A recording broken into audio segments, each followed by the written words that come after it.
Oke guys, balik lagi dengan kami tim petualang dari OBU SEAL. Kali ini saya akan berbincang mengupas lebih dalam tentang bagaimana sih cara membuat ekosistem menjadi skala industri.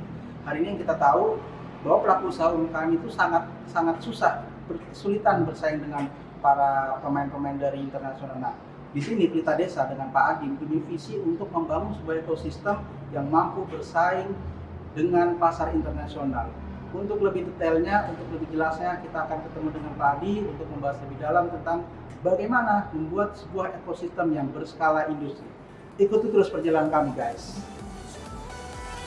Ya, selamat pagi para penonton. Kali ini kita akan bincang-bincang dengan founder, owner, dan leader dari Pelita Desa. Seperti yang kita tahu sebelumnya, Pelita Desa adalah sebuah komunitas yang berbasiskan pemberdayaan masyarakat. Nah, informasi yang saya terima, jadi dengan Pak Adi, Pak ya. Pak Adi ini dia akan membangun sebuah ekosistem, tapi akan meningkatkan juga menjadi skala industri. Nah, bagaimana sih sebetulnya visi dari Pelita Desa itu sendiri, dan bagaimana sih caranya untuk menjadikan ekosistem berskala industri? Setelah hadir di sini Pak Adi yang akan coba mengupas, mengulas, dan memberikan informasi kepada kita tentang bagaimana cara membangun ekosistem berskala industri. Silakan Pak Adi. Siap. Terima kasih. Bismillahirrahmanirrahim. Assalamualaikum warahmatullahi wabarakatuh. Waalaikumsalam. Jadi gini teman-teman, bisnis itu akan sulit bersaing kalau tidak skalanya industrial. Nah, jadi gini. Nah, bagaimana membuat skala industrial? Sebenarnya karena saya basisnya pemberdayaan, social enterprise. Nah, kita punya program bagaimana membuat industri berbasis masyarakat. Nah, caranya gimana sih? Jadi cuman menggabungkan entitas-entitas, menyatukan menjadi sebuah organisasi baru. Istilah kami adalah menjahit. Nah, satu dengan yang lainnya menjahit. Nah, kenapa harus dijahit? Ya tadi, setelah jadi jahitannya, ini akan jadi sebuah industri.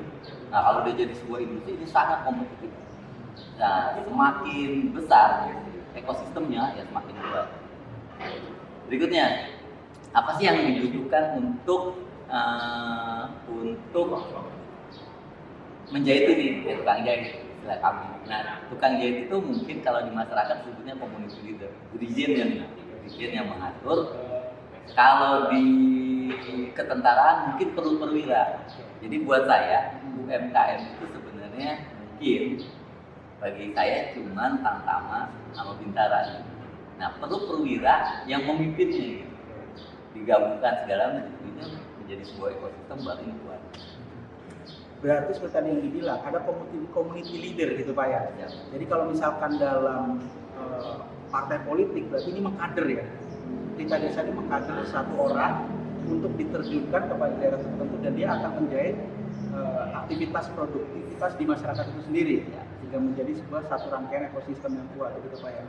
Lalu kemudian apa sih tantangannya ketika komunitas ekosistem sudah terbentuk, tantangannya untuk bisa go lebih up lagi gitu kan?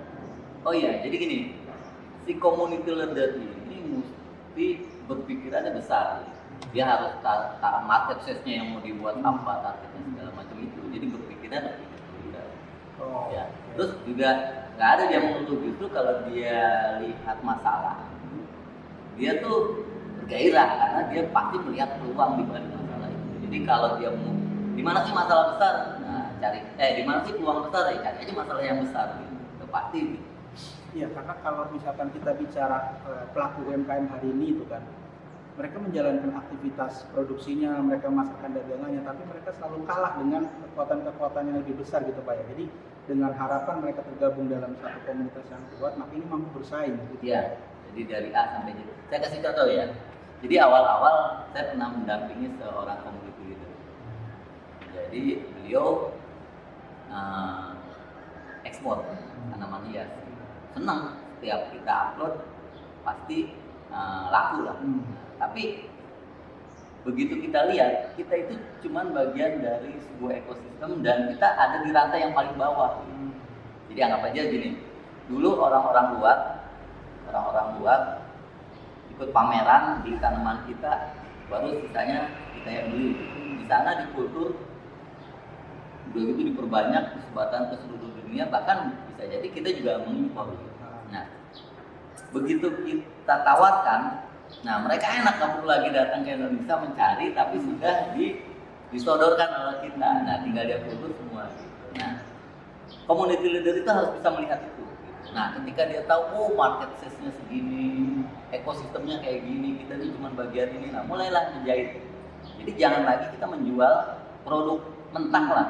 Kalau bisa kita kultur dulu, perbanyak dulu, ya nggak didedorkan di masyarakat segala macam, kita tarik lagi, baru kita ekspor. Nah, itu adalah rantai jahitan, rantai produksi. Berikutnya kita bisa menjahit rantai distribusi. Jadi bagaimana kita punya agen-agen di seluruh dunia. Jadi kita bina mereka supaya besar, sesudah itu hasil produksi kita salurkan ke situ, baru nyampe ke konsumen. Jadi sebenarnya besaran pokok ya, kalau kita belajar di SMA, besaran pokok sebuah ekosistem sebenarnya kan produksi, distribusi, konsumsi. Baru turunannya produksi itu ya tadi kalau di tanaman hias, bagaimana bahan baku dikultur, diperbanyak gitu. Terus didederkan, ditampung, quality control, diekspor ke agen-agen kita baru. Nah, kalau udah jahitannya jadi, baru kita ngomong bagaimana kita bisa mengalahkan kompetitor kita di luar. Kalau selama ini untuk di Pelita Desa Pak, sudah ada di ekosistem yang sudah ada itu sudah berjalan apa aja Pak yang melibatkan dengan masyarakat tadi? Oh iya. Jadi tanaman hias, koi gitu. Sekarang juga bawang putih yang impornya besar, kita akan coba bagaimana kalau bisa ya kita juga mengurangi impor, bahkan kalau bisa ekspor. Karena beberapa udah ternyata bawang putih kita itu lebih bagus, cuman memang ukurannya kecil. Nah, kalau ukurannya diperbesar ya selesai ya. Betul, itu menarik Pak. Indonesia itu kan secara kondisi alam itu sangat mungkin untuk menghasilkan varietas bawang putih yang berkualitas, tapi kondisinya memang kenapa hari ini kita lebih banyak impor gitu Pak ya, impor bawang putih? Kenapa sih kita nggak bisa memproduksi itu? Nah, kalau di Pelita Desa bagaimana tuh Pak triknya untuk bisa menghasilkan bawang putih yang berkualitas sehingga kita bahkan skala nasional Indonesia nggak perlu lagi impor? Itu pertama, kita mencari seorang community leader yang melihat sebenarnya masalah besar ini adalah peluang besar gitu. Setelah dapat ya tadi, ajarkan mereka tentang bagaimana membuat pola ekosistem itu ada polanya gitu. Nah, polanya terbentuk, baru dia mulai menjahit, menggabung-gabungkan gitu. Nah, kalau ini berhasil ya tadi, kita akan polanya sama.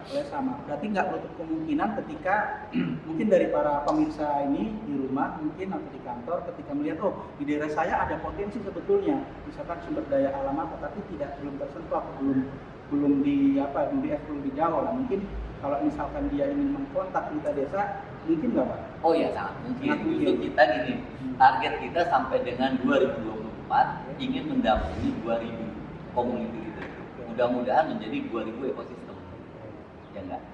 Saya pikir dengan 2000 aja udah mulai kelihatan ininya. Berikutnya baru ya target kita berikutnya gitu. Bagaimana itu menjadi 10 kali lipatnya lagi. Oke guys, jadi syarat Pak ya, mungkin syarat menjadi community leader di Pelita Desa adalah dia tahu dulu ada masalah di daerahnya dia, tapi dia melihat masalah itu sebagai peluang, potensi gitu Pak ya. Jadi sehingga nanti Pelita Desa mungkin bisa bersama-sama mengeksplor, mengedukasi, membina sehingga menjadi jahitan ekosistem gitu Pak ya. Mementoring mereka. Karena kita pernah melakukan gitu, mendampingi orang yang mau jadi itu dan itu berhasil, nah itu kan polanya gitu aja. Yang tadi teman-teman sudah dengarkan ya, ada ekosistem yang memang sudah berjalan, koi, tanaman hias, dan bawang putih. Bawang putih itu juga sangat menarik sebetulnya. Jadi untuk teman-teman kalau misalkan ingin tahu lebih jauh mengenai bagaimana sih mekanisme, bagaimana sih prosedur untuk pembangunan ekosistem hingga berskala industri, teman-teman bisa follow up, teman-teman bisa coba kontak dengan Pak Adi selaku founder, owner, dan juga leader di Pelita Desa. Ya. Untuk alamat nanti kami share di bawah ini. Oke, demikian bincang-bincangnya. Terima kasih. Sampai ketemu di pembahasan selanjutnya. See you. Oke, terima kasih.